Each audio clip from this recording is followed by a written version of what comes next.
And we're back to learning Photoshop in a year, day 232. Let me show you the water paper photo filter. We'll go to filter, filter gallery. You will find it in the sketch folder right here. It's the last option. Let me zoom out a little bit.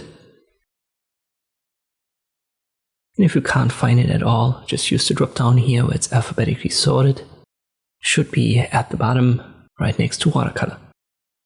Most important here is the fiber length.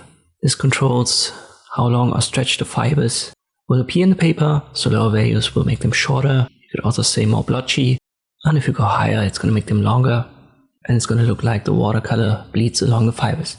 When we have brightness and contrast, I would simply recommend to keep that somewhat at the center. When you go to the extremes, you can see you get very abstract results.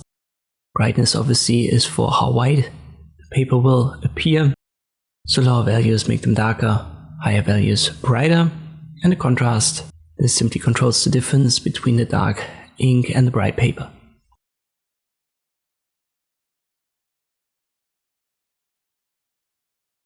Don't forget to confirm, and this I can add this water paper filter in Photoshop. Hope this video was helpful, thank you for watching, and I'll see you next time.